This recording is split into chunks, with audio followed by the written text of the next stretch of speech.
سب سے جو اللہ کو ناپسند ہے حلال میں وہ طلاق۔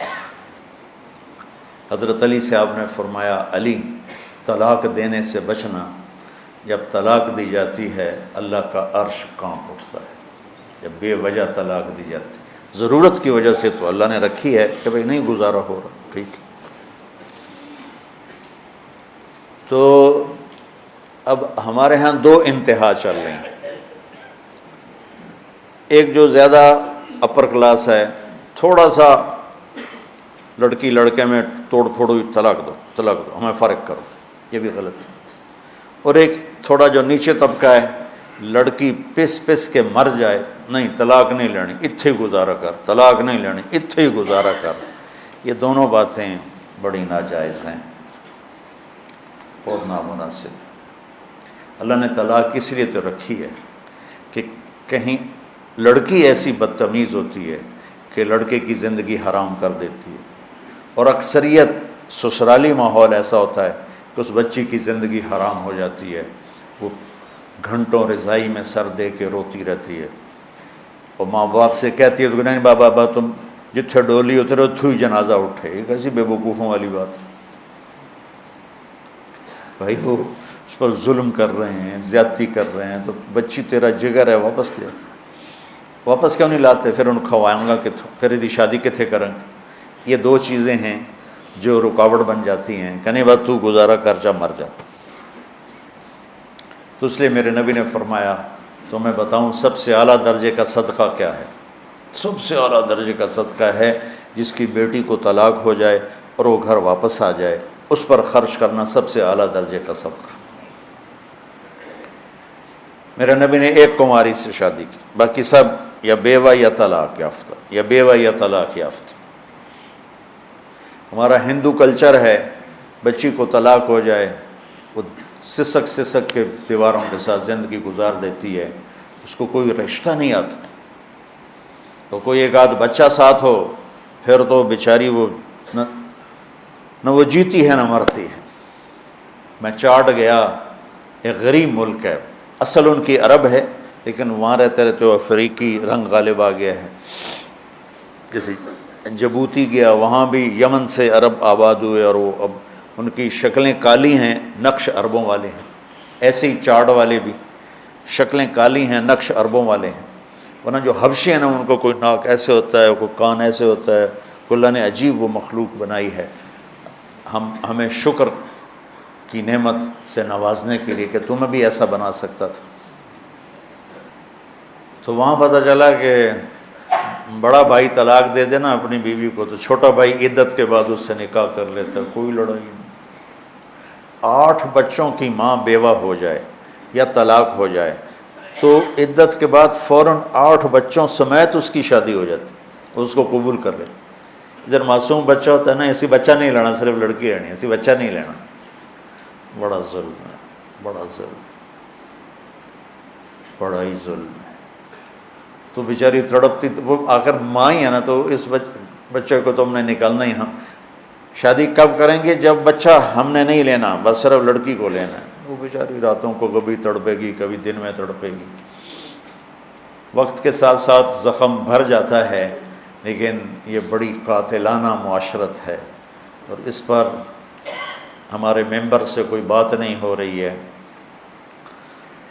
اور میں پچھلے 20 سال سے اس مضمون کو چھڑا ہوا ہے کہ اللہ کرے ہماری زندگیوں میں نبی والی زندگی آ جائے۔ اور ہمارے یہاں جو طلاق ہو رہے ہیں، اس طلاق کی وجہ کوئی بہت بڑی چیز نہیں ہے، اس طلاق کی وجہ بد زبانی ہے، لالچ ہے۔ ایک بچہ میرے پاس آ گیا، میں گاؤں میں تھا، رو رہا، میں کیا ہوا؟ کہ جی میری بہن کو سسرال نے نکال دیا ہے کہ فریج لیتے آویں گی تو تاں گھر وڑی نہیں تو وڑنے نہیں دے گی۔ یہ ہو رہا ہے، عام ہو رہا ہے۔ یہ تو غریب لوگ۔ اور میں ادھر جاتا ہوں ایک جگہ اپنے دانتوں کے ٹریٹمنٹ کے لیے، تو کبھی میری بیگم بھی ہوتی ہے، ان کا بھی مسئلہ ہوتا ہے، تو وہاں ایک لیڈی ڈاکٹر بچی ہے، تو اس کو طلاق ہو گئی۔ کس بات پر؟ کہ تیرے باپ نے مجھے موٹر کیوں نہیں دی، گاڑی کیوں نہیں دی، واپس چلی جا۔ تیرا باپ مالدار آدمی، مجھے گاڑی دینی تھی، اس نے گاڑی نہیں دی۔ یہ پورے پاکستان کی عکاسی میں کر رہا ہوں۔ تو بہت کم ہوتا ہے کہ بچی بے وقوف ہوتی ہے اور گھر اجاڑ دیتی ہے۔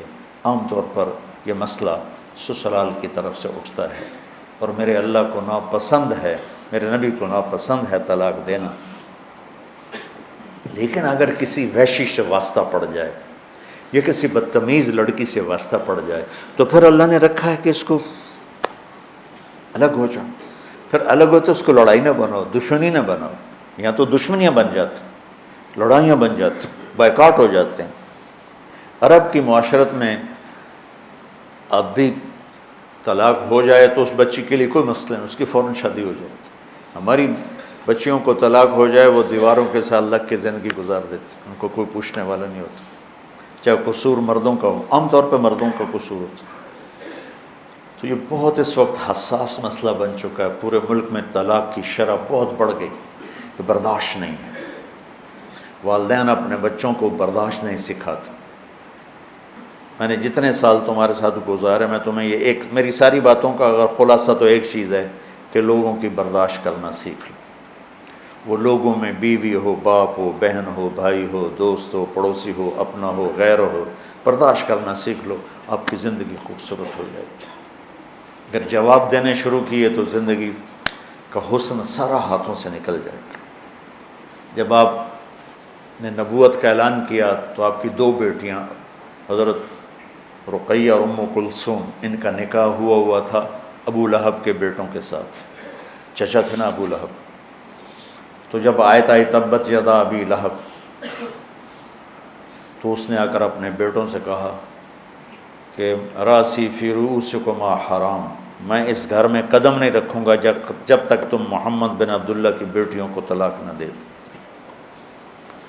تو اس کا ایک بیٹا عتبہ، وہ حرم میں آیا، آپ تشریف فرما تھے، یہاں سے گریبان پکڑ کے جھٹکا دیا، آپ کا گریبان پھٹ گیا۔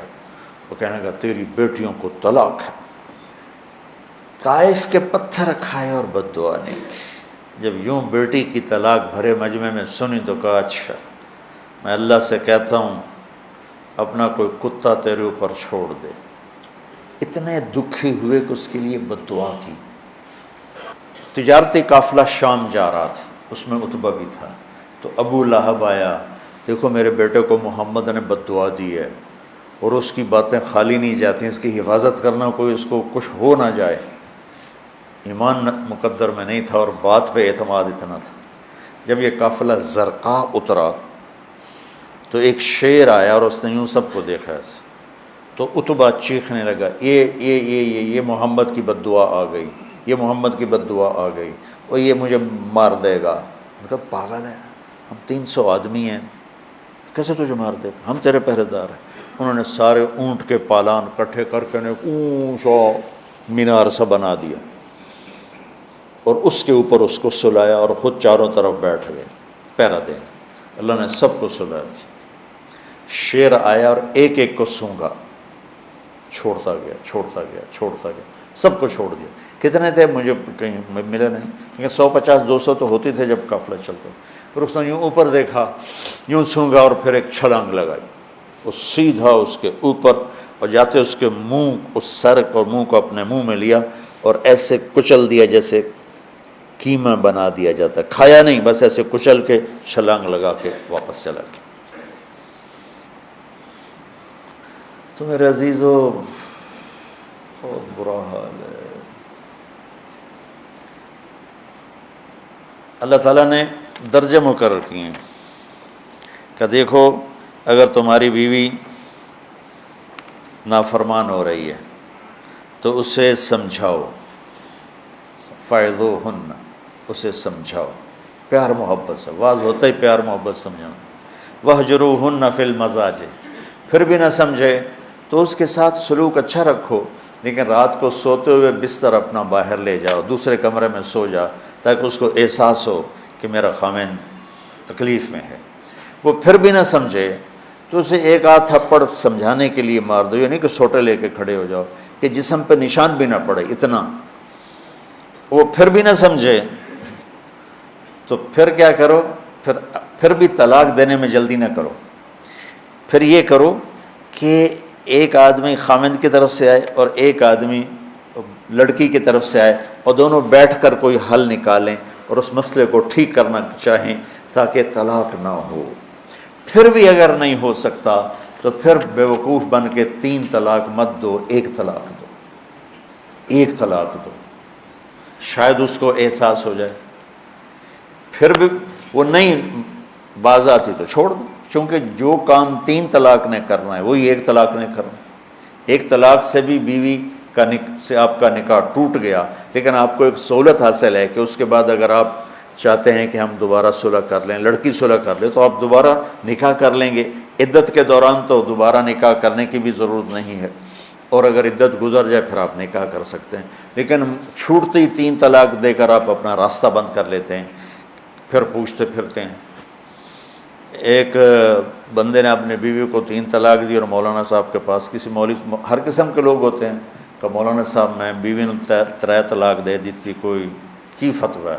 انہوں نے فرمایا حرام ہو گئی، کوئی رستہ کوئی۔ انہوں نے جیب سے لفافہ نکالا اور ان کے سرانے اس کے مسلح کے نیچے ایسے رکھ دیا کہ مولانا صاحب کوئی طرح دسو کہ ہوں تو سوچنا ہی پوے گا۔ 10 تو کی آنکھیں آئی، کہا جی میں آنکھیں آئی طلاق طلاق طلاق۔ میں کہا شکر الحمدللہ کوئی نہیں ہوئی۔ کہ جو کیوں ہے؟ کہ وہ ہوندہ طلاق۔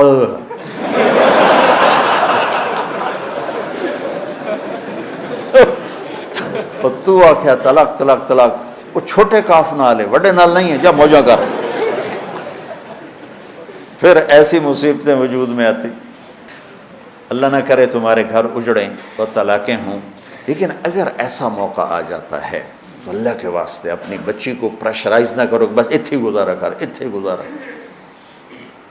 اور اپنے بچے کو مت پریشر میں ڈالو کہ میرے بھائی کی بیٹی ہے، تم نے گزارا کرنا ہے، تم نے گزارا کرنا ہے۔ مر جاتے ہیں، زندہ مر جاتے ہیں۔ پھر اس وقت علیحدگی ضروری ہے، پر اپنی بیٹیوں کو ذلیل نہ کرو کہ جتھے تیری ڈولی جاونی ہے اتھو تیرا جنازہ جانا ہے۔ یہ ظلم ہے۔ ہاں اگر اچھے سلوک ہیں تو واقعی پھر جہاں ڈولی اترے وہیں جنازہ، وہیں سے جنازہ اٹھے، لیکن وہ ویشیوں کے پلے پڑ گئی ہو۔ کہتا میں گاؤں میں بیٹھا تھا، گرمیاں تھیں، تو ایک لڑکی ایک بچے کے ساتھ بھاگ کے اندر آ گئی گھر۔ میں نے کہا بیبی کون ہو، کہاں سے آئی ہو؟ کہ میں جھنگ سے آئی۔ تو اس وقت یہاں کہا میں اللہ کے واسطے میری جان بچا لو، مجھے میرے خامن سے طلاق لے کے دے دو۔ کہا میں تو تجھے جانتا نہیں نا تیرے خامن، کہ میرا خامن ریڑھی لگاتا ہے اور روزانہ مجھے آ کے مارتا ہے، کوئی ایک دن کا ناغہ نہیں جس میں مجھے مارتا نہ ہو۔ میں ماں باپ کے پاؤں پکڑ چکی ہوں، یہ کسائی ہے، انسان نہیں ہے، مجھے طلاق دلوا دو۔ وہ کہتے ہیں ہم تجھے قتل کر سکتے ہیں، طلاق نہیں لے سکتے۔ تو میں بھاگ کے آپ کے پاس آئی ہوں کہ آپ میری اس سے طلاق دلوا دو۔ میں کہا بیٹے میں تمہیں جانتا نہیں، تیرے ماں باپ کو جانتا نہیں، خاندانی معاملات میں ایسے پڑھنا میں کیا کر سکتا ہوں۔ ان مضامین کو اللہ تمہیں کل کو بٹھائے ممبروں پر تو معاشرت بیان کرو، لوگ برباد ہو گئے، انہیں پتہ ہی نہیں ہے کہ زندگی کی خوشیاں کہاں سے ملتی۔ میں نے قرآن میں یا ایھا الذین آمنوا آیا ہے 1 کم 90 دفعہ، لیکن شیخ ابو بکر الجزائری رحمۃ اللہ علیہ کی میں نے ایک کتاب پڑھی اسی پر، نداء الرحمن کے نام سے وہ کتاب ہے، نداء الرحمن۔ تو اس میں آخری ہے یا ایھا الذین آمنوا توبوا الی اللہ توبۃ نصوحا، لیکن علماء نے یا ایھا النبی اذا طلقتم النساء، اس کو بھی قائم مقام یا ایھا الذین آمنوا کے کیا ہے۔ تم ذرا یا ایھا الذین آمنوا اذا طلقتم النساء، یہ تو بات سمجھ میں آتی، اے ایمان والو اگر تمہارا ارادہ ہو جائے بیوی کو طلاق دینے کا، لیکن یہاں کیسے ہے یا ایھا النبی، اے میرے نبی، اذا طلقتم النساء، اے ایمان والو جب تم اپنی بیویوں کو طلاق دینے لگو۔ یہ دو لفظوں کا آپس میں جوڑ نظر نہیں آتا، قرآن بے جوڑ تو ہے نہیں۔ تو مجھے یاد پڑتا ہے، اب لوگ دیکھنا کہ فرمایا کہ یہاں اللہ اپنے حبیب کو بطور سفارش لایا ہے کہ میں اپنے نبی کو سفارشی بناتا ہوں تمہارے سامنے کہ طلاق نہ دو۔ گزارا کرو، طلاق نہ، اور اگر دینی پڑے تو پھر اس کا یہ طریقہ ہے۔ ایک طلاق سے تمہارا کام ہو گیا، اب مت 3 طلاق دو، اور اگر تمہیں 3 ہی دینی ہے تو پھر اس کی عدت اس کی جو وہ مینسز کے بعد پھر دوسری دو، پھر جب اس کو حیض پورا ہو جائے دوسری دو، پھر جب حیض پورا ہو جائے تیسری دو۔ اگر تم نے 3 ہی دینی، یہ کٹھے جو 3 کا بم مارنا ہے، اس نادانی سے اللہ مجھے بھی بچائے، اللہ سارے معاشرے کو بچائے کہ ہماری زندگی میں اللہ تعالیٰ وہ اخلاق پیدا فرما دے جس سے ہمارے گھر اجڑے نہیں۔ یہ وہ اسباق اور دروس سے زندگی ہیں بچوں جو عام طور پہ دوران تعلیم نہیں بتائے جاتے۔ اتنا بڑا نصاب ہے کہ یہ چیزیں پڑھائی نہیں جاتی، گزار دی جاتی، لیکن میرے نزدیک یہ ان سے بھی زیادہ ضروری۔ رفع یدین کرنے نہ کرنے پر جنت کا دار و مدار تو کوئی نہیں، سورۃ فاتحہ کے پڑھنے نہ پڑھنے پر جنت کا دار و مدار تو کوئی نہیں، آمین اونچی کہنے پر نیچی کہنے پر کوئی جنت کا دار۔ اور یہ وہ مسائل زندگی ہیں جس پر آدمی اگر ان کا حل نہ ہو تو آدمی تباہ ہو جاتا، دنیا بھی آخرت۔ پیس ٹرسٹ، تعلیم سے دنیا میں مثبت تبدیلی۔ 1998 سے قائم شدہ مولانا طارق جمیل صاحب کا ادارہ جامعۃ الحسنین گزشتہ 20 سال سے اپنے طرز تعلیم اور جدید نصاب سے سینکڑوں تشنگان علم و تربیت کو سیراب کر چکا ہے۔ زکوٰۃ، صدقات اور عطیات کو تعلیم کے لیے مختص کریں۔ تعلیم کے لیے آپ کا تعاون معاشرے کی قسمت بدل سکتا ہے۔